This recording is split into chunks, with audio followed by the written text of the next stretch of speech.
All right. So I worked with a lot of wonderful people and I've worked with a lot of nutcases. And in my 20s, I'd say around 28, no, even like 31, even that's a couple years ago, I didn't know some red flags to look out for. So what are some red flags now in your late 30s that you see someone doing that and you're like, oh, I'm not going to use them as an actor or a co-producer and they're not going to be on my set?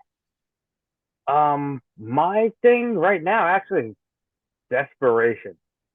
Oh, The huh. the people who absolutely need to make their films or they're gonna die and absolutely need to do this or they're gonna die and their life is gonna be meaningless. Those are the people I don't want to be around because those are the people who are willing to give up their own moral views or you know what I mean, like make me kind of exploit mine to to get things done. It's not the way Mm-hmm. things need to be got done. Movies are movies.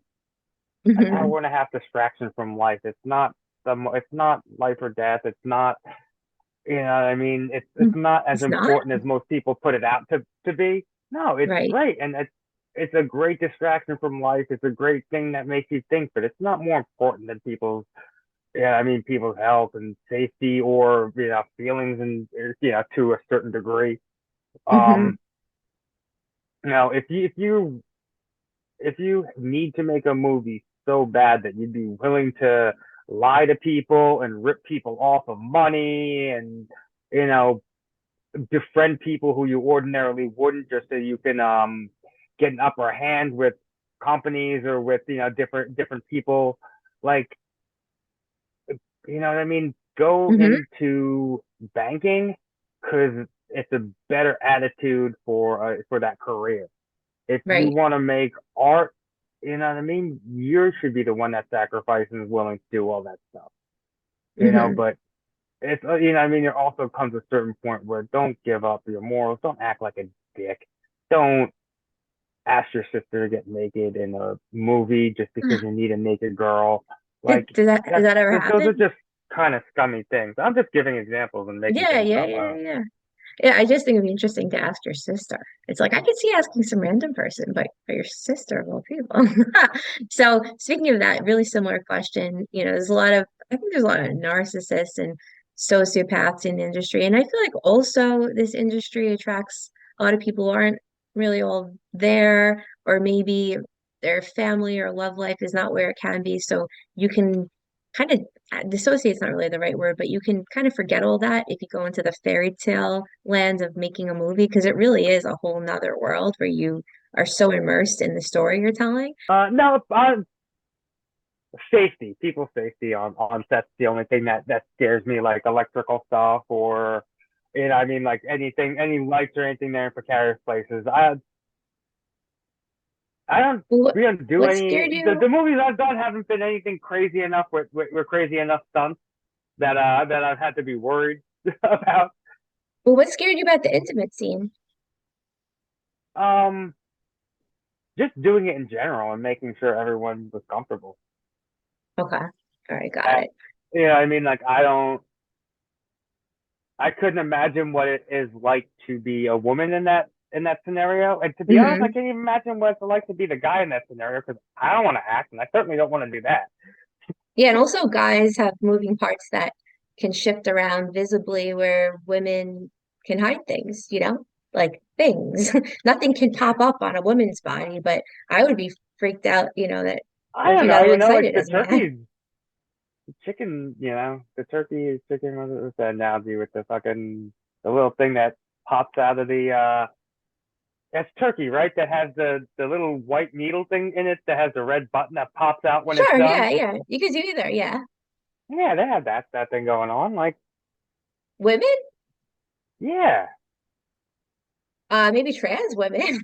I well, I'm not moving my camera, and I don't want to sound horrible.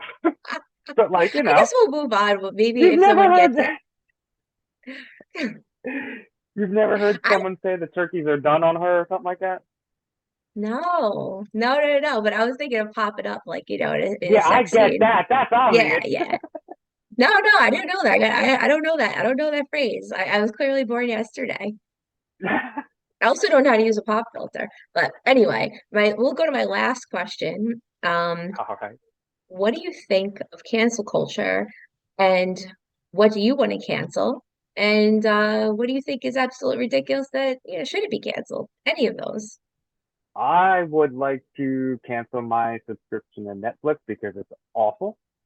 Oh, okay. Um, but I mean, cancel culture isn't cancel culture the same thing that we used to call book burning? Yeah, yeah, basically. You know, Canceling people, canceling actors. that's there's definitely got to be a balance of like, hey, let's not be total like jerk offs in life, but we can't go throw away works of art because, oh, because any little thing offends people. There's Hmm. completely normal stuff that offends me every single day of my life, but I'm not gonna, tell people to stop talking to me when I don't want to be bothered. That offends Yeah, me, but like, yeah, some things just, I'm sorry, but this is like some things you just have to deal with in life. I do. I'll tell people to stop talking to me if I don't want to be bothered. But I don't know. I I can't right also now. like I'm 40 years old. I just turned 40 a couple months ago. So, Right.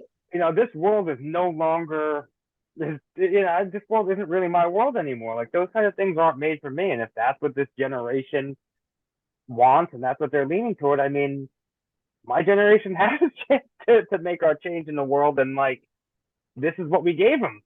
So, I mean, Hmm. it's someone else's time now. So I guess I can't really say too much. For me personally, yeah, I don't. That's my opinion. Is the cancel culture is book burning. Like, Actually, I got one more question. I was listening to Yanni Papa's special, Mom Love, and basically it's about, mothers will give their sons and daughters unconditional love. It's like no matter what you do, everything's fine. You're great, you're amazing. So a lot of people, and I've seen this in a few men, yeah, specifically men, where their mothers just tell them everything's so great and they think they can do all these things and they have visions of grandeur. And sometimes the visions of grandeur fall a little outside of reality, whereas Yanni says we need more of dad love. We need, a dad's gonna love you more conditionally, kind of more like me, El Man. I'm gonna say, you, Tom, have come through and you've always delivered, so you're on my good list. You're not on my shit list. But it, there's no you can do no wrong. So what do you think about, friends and family just ego stroking, saying, "Oh, everything's great," rather than you do a film or a book and they say, "This isn't good. You got to work on this and this is better." Where do you come in with your friends? You tell them you got to work on this. This is better. Your portfolio sucks. Your headshots suck. Your writing needs this. This is I great. I tell my friends whatever they need to hear in that moment. I'm not gonna lie to them about anything, but I'm gonna tell them whatever's gonna encourage them most. Um, Hmm. I might tell them that their shit sucks if it's funnier that way, to Hmm. be Hmm. sarcastic. But I mean, honestly, it's more about like encouragement and getting people to to take those chances. It's hard to go out of your comfort zone like we were talking about before and take a chance and put yourself be vulnerable to the world to put something out there and be judged. Right. Um, so definitely don't think the first place you're supposed to be judged is at home or in your comfortable zone with your friends, but you're also not supposed to blow smoke up your friends' asses. Yeah. You tell them the truth. You tell them the truth. So sometimes you don't need to push them too much and tell them that everything is great. You just need to push them to continue to keep going because it Right. matters. Right. Right. Right. Yeah. And you're a very motivating person. So that is for real, not a fake out. That was my final question. And yeah, if you like this part, this is the mess up, fucked up part where we can say fuck shit, your fuck your mother, or whatever. And then it's a great follow-up to the radio. I have to get that out of my system because I feel very constrained and constricted. And if you're a voice teacher or a voice expert, you could probably tell that my voice is usually a little constricted and fake when I do the radio because I'm so afraid of fucking cursing. So on that note, thank you so much, Tom D'Amico. I'm sure we'll work together Thank you, El again. It's Man. been fucking We awesome. most certainly will. And you're an inspiration to It me. has been fucking awesome. Thank you.